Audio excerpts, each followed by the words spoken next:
Hello student, welcome back to Naaz academy education. उम्मीद है आप लोग सब ठीक होंगे और सेफ होंगे। चलिए आज इस वीडियो में हम लक्ष्मी का जो हमने फर्स्ट पार्ट वन वीडियो जो देखा था उसके अंदर हमने सारे स्वाध्याय कंप्लीट किया था, लेकिन हमारा जो ग्रामर सेक्शन था यानी कि भाषा बिंदु वाला जो सेक्शन था वो बाकी रह गया था। ठीक है, तो आज हम इस वीडियो में उसको देखने वाले हैं। हिंदी लोक भारती का ये है, ठीक है, और दूसरा हमारा पार्ट था लक्ष्मी, उसी का ये पार्ट टू वीडियो है और उसके स्वाध्याय का ये पार्ट टू वीडियो है। और इसमें आपको पूरे, अगर आप मतलब जितने भी क्वेश्चन के सॉल्यूशन आपने नहीं देखे स्वाध्याय के, तो डिस्क्रिप्शन बॉक्स में लिंक मौजूद है, वहाँ पे जाइए और पार्ट वन वीडियो देखिए, ठीक है, क्योंकि ये हमारा भाषा बिंदु का सेक्शन वाला वीडियो है। ठीक है, तो चलिए स्टार्ट करते वीडियो को। ओके, तो आप अपने जो टेक्स्ट बुक है उसमें जो लक्ष्मी का पार्ट निकालिए और उसमें आप भाषा बिंदु के सेक्शन जो यहाँ पे वहाँ पे जाइए। तो उसमें यानी ग्रामर सेक्शन में हमारा भाषा बिंदु में सबसे पहला क्वेश्चन आपको क्या गया है कि निम्नलिखित वाक्यों में उचित विराम चिन्हों का प्रयोग करके वाक्य पुनः लिखिए। पुनः का मतलब होता है दोबारा, ठीक है, और उचित यानी कि सही, ठीक है, और विराम चिन्ह ऑब्वियसली आप लोग सब जानते हो कि इंग्लिश में इसको फुल स्टॉप बोलते हैं, तो हिंदी में क्या बोलते हैं, ये कॉमा, इसको क्या बोलते हैं हिंदी में। अगर आपको इसको अच्छे से जानना है तो डिस्क्रिप्शन बॉक्स में लिंक मौजूद है, आपको जानना है, उस पर क्लिक करके देखना है। उसमें आपको विराम चिन्ह को एकदम इन डिटेलिंग समझाया गया है। 2 वीडियो मिलेंगे और दोनों आप देखो, ठीक है, तब आपको विराम चिन्ह से रिलेटेड कोई भी डाउट नहीं रहेगा। और ये एग्जाम में पूछे जाते हैं, या तो आपको विराम चिन्ह दिया रहेगा और आपको आइडेंटिफाई करके बताना रहेगा कि वो कौन सा विराम चिन्ह है, या तो इसी तरह आपको ये वाक्य दिए रहेंगे और उसमें विराम चिन्ह का प्रयोग करना रहेगा। तो अब आप समझोगे तभी तो विराम चिन्ह का प्रयोग कर पाओगे ना। तो जाइए और देखिए, ठीक है। तो सर इसमें आपको क्या करना है इस सेंटेंस में, यानी कि इस वाक्य में, कि आपको वाक्य दिए गए हैं और उस वाक्य में एकदम सही यानी कौन सा विराम चिन्ह का इस्तेमाल होगा उस विराम चिन्ह को लगाना है और हमको उस वाक्य को दोबारा लिखना है, ठीक है। यानी कि देखो आप इसमें आप लगाओगे विराम चिन्ह, देखो यहाँ पे ओ लिखा है, तो ओ के बाद क्या होगा, ये जो हमारा एक्सक्लेमेटरी साइन इसको हम बोलते हैं, इसको हिंदी में बोला जाता है विस्मयादि बोधक चिन्ह, ठीक है, इसको हम विस्मयादि बोधक चिन्ह बोलते हैं, ठीक है। तो इस विस्मयादि बोधक चिन्ह का इस्तेमाल यहाँ पर होगा ओह के बाद, यहाँ पर उसके बाद आएगा कमबख्त ने कितनी बेदर्दी से पीटा है, ठीक है। तो ये हमारा करेक्ट है ये लाइन। तो इसी तरह आपको क्या करना है, ये पहला तो आप क्वेश्चन उतारोगे, फिर उत्तर लिख के फिर ओ के बाद वही विस्मयादि बोधक चिन्ह लगाओगे, फिर ये पूरी लाइन लिखोगे, तब आपका आंसर कंप्लीट होगा, ठीक है। चलिए मैं एक एक करके ना सबका आंसर आपको बता देती हूँ, ठीक है। आपको यहाँ पे 10 दिए गए, ठीक है, और आप सबसे रिक्वेस्ट है कि चैनल पर नए हो तो चैनल को सब्सक्राइब कर लो, ताकि आने वाली हमारी हर वीडियो का नोटिफिकेशन आप तक पहुंच जाए, ठीक है, और आप अच्छे से पढ़ाई कर सको। ओके, और कुछ डाउट रहे तो कमेंट सेक्शन में आप पूछ सकते हो, ठीक है, ये आपका हक है। मुझसे जो भी सॉल्यूशन होगा मैं आपको आंसर ज़रूर देती हूँ, ठीक है। अगर आपको पसंद आए तो वीडियो को लाइक कीजिए, अगर नहीं पसंद आए तो डिसलाइक भी कर सकते हो, एज यू विश, ठीक है। चलिए इसका आंसर देखते हैं। तो पहले वाला का मैंने जैसे कि आंसर बताया था कि ओह कमबख्त ने कितनी बेदर्दी से पीटा है, तो उसमें सही जो विराम चिन्ह का इस्तेमाल होगा वो ये है विस्मयादि बोधक चिन्ह, ठीक है। तो आपको स्क्रीन पे नज़र आ रहा होगा लिखा हुआ, ठीक है। मैं आपको एक फिर भी आपको कंफर्म कर दूँ, ये जो लिखा हुआ नहीं ये आपका उत्तर है पहले वाले का, ठीक है। उसके बाद अब हम दूसरा का देखेंगे। ओके, हमारा दूसरा क्वेश्चन है, मैंने कराते हुए पूछा मैं कहाँ हूँ। तो चलिए इसका हम सही विराम चिन्ह का इस्तेमाल करके देखते हैं क्या होगा इसका आंसर। तो दूसरे वाले का जो ये आंसर होगा, यहाँ पे आपको स्क्रीन पे नज़र आ रहा होगा, लिखा हुआ है मैंने कराते हुए पूछा, यहाँ पे बीच में तो आयोजक चिन्ह है, उसके बाद यहाँ पे डबल इन्वर्टेड कॉमा जो है मैं कहाँ हूँ, फिर उसके बाद क्वेश्चन मार्क आपको दिया गया है, ठीक है। तो आपको इस तरह से समझना होगा, ये क्वेश्चन मार्क को पता है प्रश्नवाचक चिन्ह कहते हैं। आप लोग को पूरा डिटेल समझना होगा, पहले सब चिन्ह को क्या कहते हैं, इसको क्या कहते हैं, ठीक है। तो आपको वीडियो देखना पड़ेगा तभी समझेगा, ठीक है। तो ये दूसरे का आंसर है, आपको स्क्रीन पर बता दिया गया, ठीक है। चलिए तीसरा का देखते हैं। तीसरा है मंजली भाभी मुट्ठी भर बूंदिया सूप में फेंक कर चली गई। चलिए इसका आंसर देखते हैं। तो तीसरे का जो आंसर होगा वो ये है कि मैं एक बार आपको बॉक्स में बता देती हूँ, ठीक है। देखो आपको मैं अंडर बॉक्स दिखा रही, लिखा हुआ है मंजली भाभी मुट्ठी भर बूंदिया सूप में फेंक कर चली गई। अब आप ये करो, नोटिस करो कि इसके अंदर मिस्टेक क्या था। तो नोटिस आप करोगे ना तो यहाँ पे गई के आगे ना जो पूर्ण विराम होता है ना वो नहीं है। रुको मैं दिखाती हूँ, ये एक सेकेंड ना, ये इसको ना पूर्ण विराम बोलते, वो देखो यहाँ पे नहीं है, है ना। तो ये चीज़ आपकी मिस्टेक है, तो ये आपको लगाने पड़ेंगे। ठीक है, तो ये तीसरे का आंसर है, लिख लीजिए।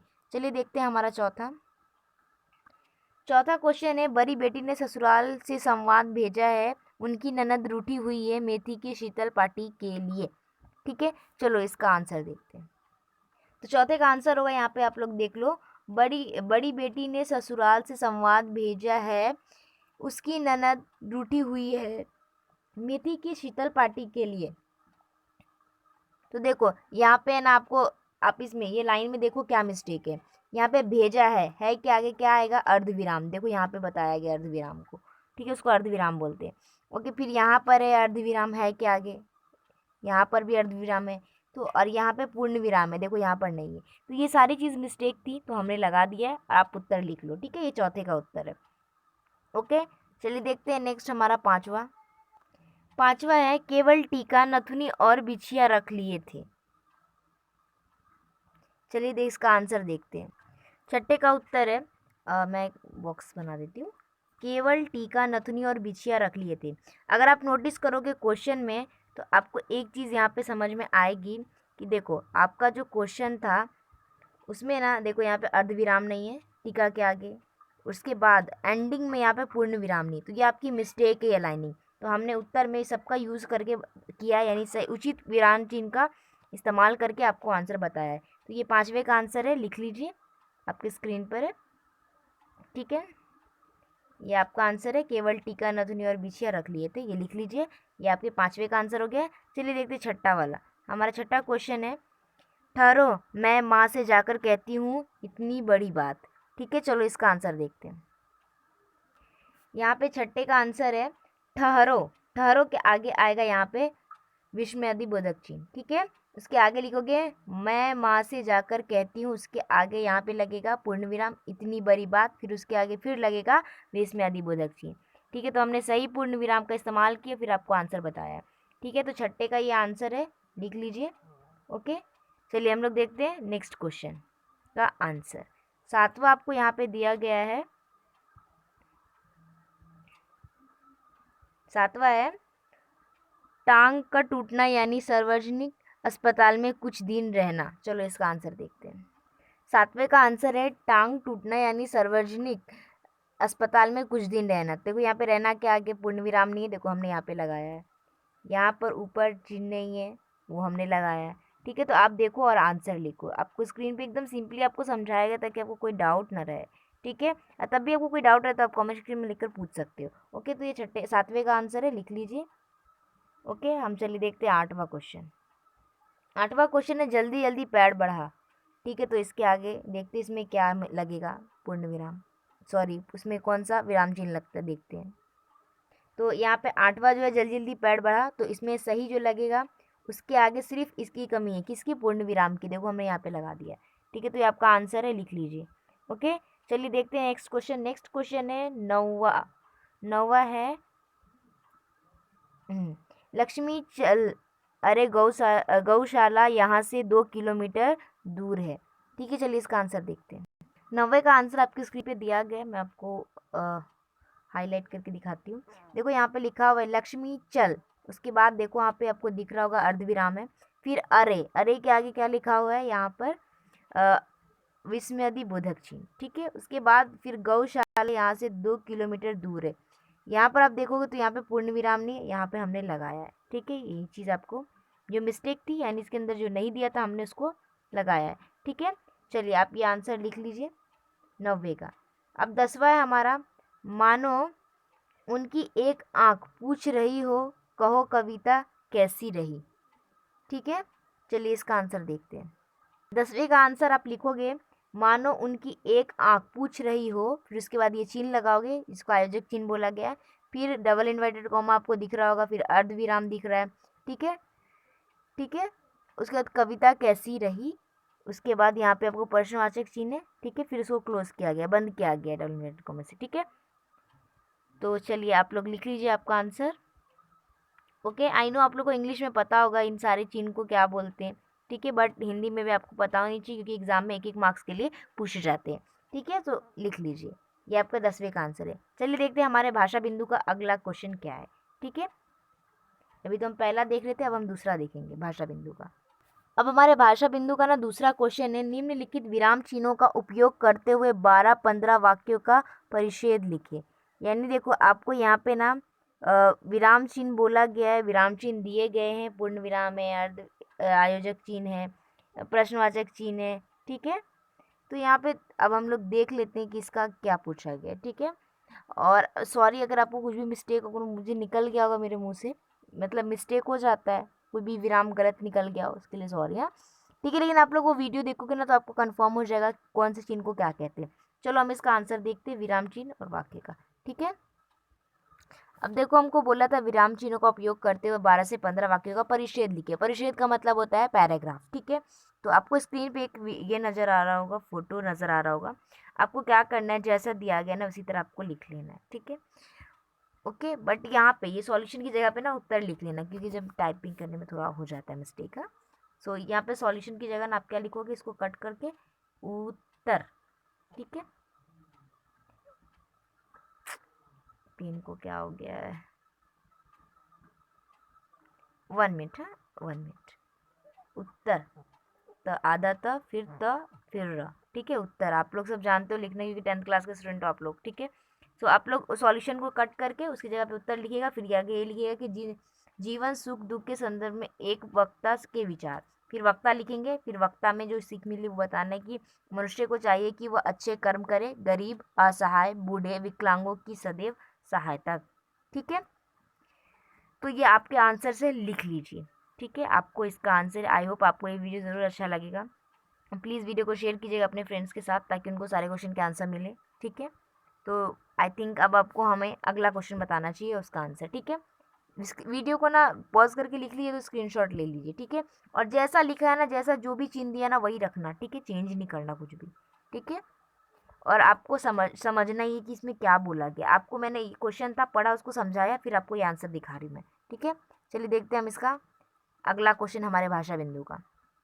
हमारे भाषा बिंदु का अगला क्वेश्चन है उपयोजित लेखन से। उपयोजित लेखन का एक चीज़ हमेशा ध्यान देना कि जो उपयोजित लेखन में जो क्वेश्चन किया जाता है वो एंडिंग में, यानी जब आपका आखिरी का जो सेक्शन 4 रहता है ना, हिंदी का पेपर जो रहता है उसमें सेक्शन 4 4 सेक्शन रहते हैं, ठीक है। तो वो सेक्शन 4 जो रहता है ना, उसमें चौथा वाले में उपयोजित लेखन, अगर कोई भी क्वेश्चन आपके पार्ट में, यानी जो भी आपको जिस भी लेसन में दिया गया हो, उसमें से कोई ना कोई एक या तो दो भी पूछा ही जाता है, और भी कितने मार्क्स के लिए, मिनिमम 5 मार्क्स के लिए।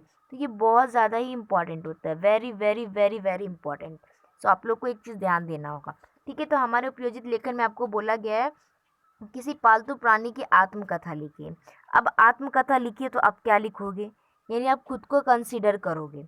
हमेशा आत्मकथा लिखने का एक ट्रिक है, ये ट्रिक ये है कि आपको क्या करना है, आत्मकथा जब आप लिखते हो तो समझने का कि वो चीज़ मैं खुद हूँ, ठीक है। आत्मकथा मतलब है आप बीती बयान करना, ठीक है। चलो हम इसका आंसर देखते हैं। हाँ, और एक और इम्पॉर्टेंट बात, अगर आपको उपयोजित लेखन में ये क्वेश्चन नहीं किया जाएगा तो मान लो आपको कोई तो भी पैराग्राफ आपको दिया रहेगा, क्योंकि आप लोग सेक्शन 1 में पैराग्राफ रहता है, आपको सब जानते हो, ठीक है। 2 पैराग्राफ दिए जाते हैं, तो कोई भी एक पैराग्राफ में अगर इस लेसन का, यानी जो ये लक्ष्मी है, इसका अगर कोई भी एक पैराग्राफ दिया जाता है तो इसमें ना ये क्वेश्चन किया जा सकता है। और ये क्वेश्चन के आंसर ना 2 मार्क्स के लिए भी तो किए ही जा सकते हैं, नहीं तो 5 मार्क्स तो सबसे ज़्यादा इंपॉर्टेंट है। उपयोजित लेखन का है ना, तो हमेशा 5 मार्क्स के लिए ही किया जाता है क्वेश्चन, ठीक है। ऐसे क्वेश्चन, आत्मकथा, विचार लिखिए, ऐसे ऐसे, ठीक है। सो चलिए, अगर आपने पेपर पैटर्न का वीडियो नहीं देखा होगा ना तो डिस्क्रिप्शन बॉक्स में लिंक मौजूद है, ठीक है। पेपर पैटर्न सेम है बट क्लास चेंज है खाली, ठीक है। तो आप लोग क्लास 10th का ये सेम वैसे ही पेपर पैटर्न रहता है, तो डिस्क्रिप्शन बॉक्स में लिंक दे दूंगी मैं, अगर आपको देखना होगा तो देख लीजिएगा, ठीक है। चलिए इसका आंसर देखते हैं हम लोग। चलो मैं एक्सप्लेन कर लेती हूँ, आपको भी इसी तरह लिखना है, पहले ये पैराग्राफ फिर ये पैराग्राफ, ठीक है। तो पहला पैराग्राफ जो है हमारा वो मैं एक्सप्लेन करती हूँ पहले तो, ठीक है, ठीक है। चलिए लिखा हुआ है, मेरी इस दुनिया में विभिन्न प्रजातियों पाई जाती है, यानी हम खुद को कंसीडर कर रहे हैं ना, आत्मकथा लिख रहे हैं इसके लिए। इस दुनिया में सबसे वफादार प्राणियों में से एक मेरी प्रजाति है। जब भी स्वामी भक्ति, ईमानदारी, सजगता और कर्तव्य निष्ठा की बात होती है, हमें ही याद किया जाता है, मैं कुत्ता हूँ, मेरा नाम टॉम है। अपने जन्म में से 1 माह तक मैं अपनी माता लॉरेन के साथ रहा। मैं अपने छोटे भाई बहनों के साथ उछल कूद करता रहता। उसके बाद मेरे मालिक ने मुझे एक ब्राह्मण परिवार में बेच दिया। वहाँ पर मेरा नाम टॉम रखा गया। इस परिवार ने मुखिया ही मेरे मालिक हैं। शुरू-शुरू में मेरे मालिक मुझे रोज़ मेरी माँ लॉरेन के पास ले जाते थे। अब मैं 3 वर्ष का हो गया हूँ। मैं बहुत हृष्ट-पुष्ट और तंदुरुस्त हूँ। मेरे मालिक मुझे महीनों में से एक बार डॉक्टर के पास ले जाते हैं। अब मैं इस परिवार का हिस्सा बन गया हूँ। मैं परिवार के प्रत्येक सदस्य के इशारे व उनकी बातों को समझने लगा हूँ और उनकी आधार एक सेकेंड उनके आधार पर मैं उनके बर्ताव में करता हूँ। कब मुझे खुश होना है, कब भक्ति प्रदर्शन करना है, कब शांत होकर बैठ जाना है, इसका मुझे पूरा ज्ञान है।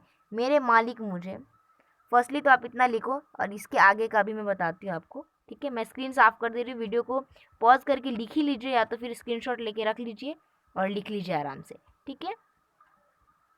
ओके, चलिए इसके आगे का आंसर देखते हैं। ये उसके आगे का है मुझे से, ठीक है। मुझे सुबह शाम सैर कराने ले जाते हैं। मैं रास्ते में परी चीज़ों को सूंघता जाता हूँ। मैं बच्चे व मालिक के साथ खेलता कूदता हूँ। इससे मेरा अच्छा व्यायाम और मनोरंजन होता है। मल मूत्र आदि का त्याग करने मैं घर से बाहर निर्धारित जगह पर ही जाता हूँ। मैं साफ सुथरा रहता हूँ। मैं घर में कभी भी गंदगी नहीं करता। मेरा पसंदीदा भोजन दूध, रोटी, काकड़ी, टमाटर, बिस्किट, टॉस, आलू और मटर है। मैंने इस परिवार की सुरक्षा का भार अपने ऊपर लिया है। भार का मतलब बोझ, यानी क्या करना है, अपने ऊपर जिम्मेदारी लिया है। यहाँ पर ऐसे तो भार का मतलब होता है वजन, बोझ, लेकिन यहाँ पे जो सेंटेंस में जो भार यूज़ किया गया ना, इसका मतलब है कि वो अपने ऊपर जिम्मेदारी लेके रखा है घर की सुरक्षा का, ठीक है। यदि कोई अनजान व्यक्ति घर की तरफ आता है या घर में घुसने का प्रयास करता है, प्रयास का मतलब होता है कोशिश, ठीक है, तो मैं सजग हो जाता हूँ। मैं लोगों की शक्ल तथा व्यवहार देखकर उनकी सज्जनता का पता लगाता हूँ। यानी कि वो लोगों की जो व्यवहार, उसका जो बिहेवियर है, उसे देखकर मालूम करता है कि कैसा वो इंसान है, अच्छा है, बुरा है, वो पहचानता है। कौन? वो डॉग। हम किसकी आत्मकथा लिख रहे हैं? डॉग की, ठीक है, यानी कुत्ते की लिख रहे हैं। ओके, कोई भी जानवर को भी लेके लिख सकते हो, बट मैंने यहाँ पे डॉग को चूज़ किया क्योंकि डॉग बहुत ही अच्छा होता है ना, क्योंकि वो हमारी घर की सुरक्षा करता है। ऑब्वियसली आप लोग सब जानते हो, ठीक है। मैं हमेशा चौकन्ना रहता हूँ। ज़रा सी आवाज़ आने पर मेरे कान खड़े हो जाते हैं। मेरी सूंघने की शक्ति इतनी तेज़ होती है कि गंध का स्मरण करके मैं व्यक्तियों को पहचान लेता हूँ। मेरे मालिक मुझसे बहुत प्यार करते हैं। त्याग, सहनशीलता, स्वामी भक्ति, ना, ये सभी गुण जन्म से मेरे स्वभाव में है। इन्हीं गुणों के कारण आज मेरी अलग पहचान है। मेरे मालिक के परिवार के साथ ही उनके मित्र व आस पड़ोस के लोग भी मेरे इन्हीं गुणों के स्वभाव के कारण मेरी प्रशंसा करते हैं। प्रशंसा का मतलब होता है तारीफ, ठीक है। प्रशंसा करते नहीं थकते। मैं भी उनके मुख से स्वयं की प्रशंसा सुनकर गौरवान्वित महसूस करता हूँ। अब देखो यहाँ पे मुख का मतलब होता है मुंह, ठीक है, स्वयं यानी खुद, और प्रशंसा यानी तारीफ। और यहाँ पे बताया गया है कि गौरवान्वित यानी फख्र महसूस करता है, अपने ऊपर प्राउड फील होता है उसको, डॉग को, ठीक है। अपने मालिक व इस परिवार से बहुत खुश हूँ क्योंकि यह मेरा पूरा ध्यान रखा जाता है, ठीक है। तो ये पूरी आत्मकथा हमने आपको बता दी, आप ये लिख लो, ठीक है। तो यहाँ पे हमारा इस चैप्टर लक्ष्मी का, यानी कि आपका जो पहली इकाई का दूसरा लेसन था आपका लक्ष्मी, उसका पार्ट 1 का वीडियो भी डिस्क्रिप्शन बॉक्स में आपको दिया गया है। वहाँ जाके पूरी वीडियो देखिए। उसके बाद भाषा बिंदु का भी इसके अंदर बता दिया गया है। जितने आपको ग्रामर सेक्शन में जितने भी क्वेश्चन किए गए थे ना, सारे के आंसर आपको मिल गए। यानी पूरी बात अगर बोला जाए तो आपका लक्ष्मी का, यानी पार्ट जो लक्ष्मी है, उसके जितने भी क्वेश्चन थे स्वाध्याय में, सब कंप्लीट हो गया। सो अगर आपको कोई डाउट रहता है तो कमेंट सेक्शन में लिखकर पूछ सकते हो। सो बाय एंड टेक केयर, और वीडियो को लाइक करना ना भूलें। अगर आपको कोई डाउट हो तो कमेंट में पूछ लीजिए, ठीक है। कोई अदर टॉपिक पे आपको वीडियो चाहिए होगा तो वो भी कमेंट सेक्शन में लिखकर बोल सकते हो, ठीक है। एंड जाते जाते चैनल को सब्सक्राइब कीजिए और बेल आइकन में प्रेस कर लीजिए ताकि आने वाले हमारे हर वीडियो का नोटिफिकेशन आप तक पहुंच जाए। So bye and take care and all the best for your board exam.